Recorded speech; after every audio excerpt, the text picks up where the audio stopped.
Hey, what's going on, everybody? Welcome to another episode of Mind Your Marketing. I am your host, Jordan Shelton. Excited to hop into this episode. We're going to go over a lot, looking at one, the status of TikTok ban. What's going on with that? Will it be around? We'll see. We're also going to talk about content repurposing, how you can take advantage of this if you're in a small team and you're like, all right, I need to make the most out of my content. So we're going to talk about really how to get the most juice for the squeeze when it comes to repurposing. If you're on a small team, honestly, even if you're on a bigger team, I think this is a good thing to do. And then we're going to jump into the strategy we used a couple of years back to eventually get featured in Entrepreneur, Fast Company, get a bunch of backlinks, got video interview with Entrepreneur, and then eventually got our own column. I got a column on Inc. magazine, wrote north of 50 articles for them. So we're going to go through that exact strategy, how we did that.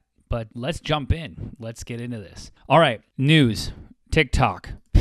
Let's see. Alrighty. So, bunch of tensions between China and the U.S. Obviously, we shot down a balloon or multiple balloons from the Chinese government. There has been accusations and security warnings / threats around TikTok, and that it's funneling data, to the CCP, the government in China. And then they are using that data, exploiting us, and that it poses some security threats, right? So, okay, fair enough. The government's kind of freaking out a little bit, wondering what we're going to do, how we're going to combat it.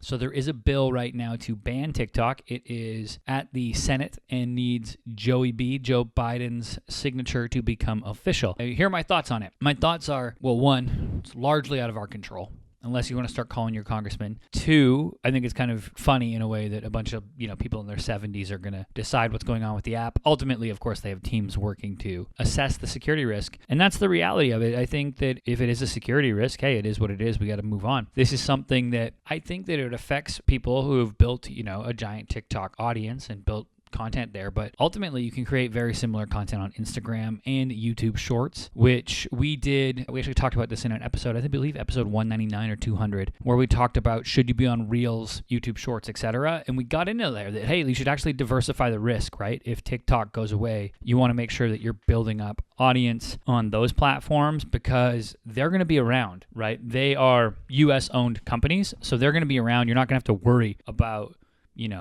YouTube Shorts going away or YouTube going away. So that's my, 2 cents on it. If you're now on TikTok and you have a giant audience there, start moving them over. Start figuring out a way to get people onto YouTube Shorts, taking advantage of that, and Instagram Reels. Look, maybe TikTok changes, maybe they don't ban it, but to me, that's just about protecting, all of the work you've put in that audience and getting the message out to them while you can. Hey, this ban might come, but we're going to be over here on this other platform. I think that's just a smart way to go about building an audience. Cool. Alrighty. Part of that now, we're going to jump into this next thing. So I want to talk a little bit. I got my notes here. Content repurposing. So this is a, relatively new thing, and it's interesting because it seems now like content will work well on so many different platforms. And you can take a podcast, a YouTube video like this, splice it up. That can then become a bunch of Instagram Reels, YouTube Shorts. The ones that are successful from that can also be written out into tweets, can make blog posts based on this podcast, etc. So the way I look at repurposing is, and we'll put this graphic up if you're on our YouTube channel. It's kind of like an example how we use it. And you can see on the graphic here that we have like a theme or an idea that we like to focus on. That then goes into a YouTube video. That YouTube video becomes a podcast, can become a blog. We then make a bunch of clips out of that. We also look at making those into tweets.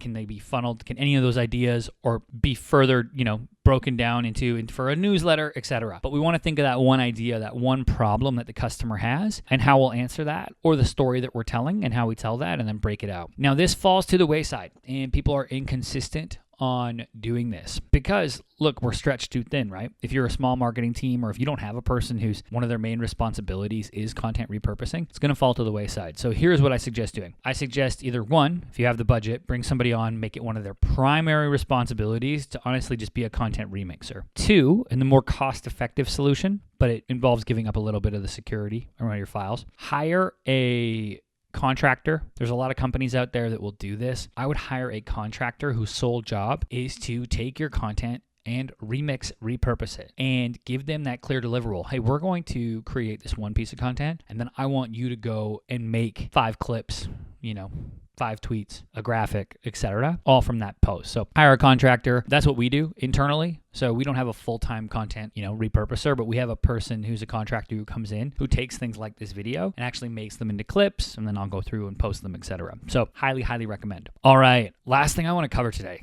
before we move on or end the episode is, the strategy we used to get into Entrepreneur, get a column on Inc., etc. I think it's useful because we spent $0. And how we did this, and it's really, really simple. So everybody goes to pitch Entrepreneur or, pick any industry leading magazine, and they immediately come out swinging like, hey, I want to be on the grand stage. I got this new company. I want to go here, etc. That's not what I would do. So instead, what I would do is look up the topic you want to talk about on Google. So what I did was I looked up like topics around leadership, marketing, and instead of looking at the first page results, I went to the third and fourth page of Google. So I went and found a bunch of websites, motivationgrid.com and wealthygorilla.com. These sites that probably had 100,000 readers per month. And I said, hey, can I write an article for you? So what I was able to do is once I built up my resume, I wrote for a bunch of sites that are on the second and third page of Google. Every time, if I wrote an article for,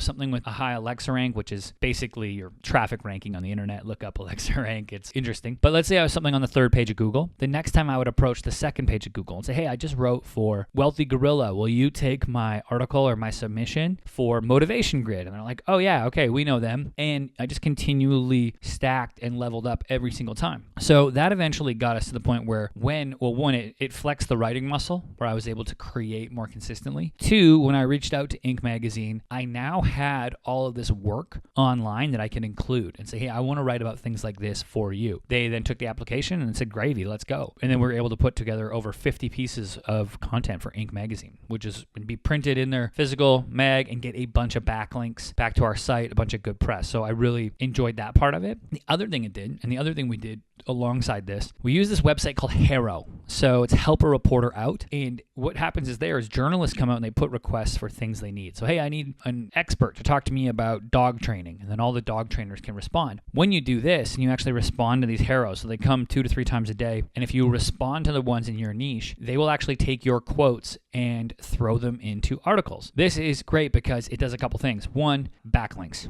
You're going to get backlinks back to your website, and it's an easy way to do that. 2, you do actually build up a little bit of a media portfolio that then you can use to pitch bigger platforms, podcasts, bigger publications, etc. So it's all about volume and getting your name out there. Now, this means you're going to swing a lot and miss a lot when you're going for Harrows. You're not going to, it's not an automatic placement, but it is something that if you take the 2 minutes and actually write something thoughtful, 2 or 20 minutes in some cases, you'll see this actually start to pay out and lead towards interviews and features. Yeah, and that's how we did it. It took about, the whole process, I believe, took about 12 months from when we laid out that strategy for our team, and then we just started knocking away at it, chipping away, and then it resulted in a bunch of press and podcast appearances and what have you. So steal that strategy. You can implement it in your own industry, and just think about it, leveling up one mention at a time. All right, that's it for this episode of Mind Your Marketing. Look, the agreement, if you like this show, you like this episode, we are trying to get this out to more people. All I ask is that you hit like, subscribe, or share one of those buttons at the bottom of the podcast or the YouTube video. That helps us out a ton. And apparently, if I explicitly ask, more people will do it. So I appreciate y'all. Until next time, take care.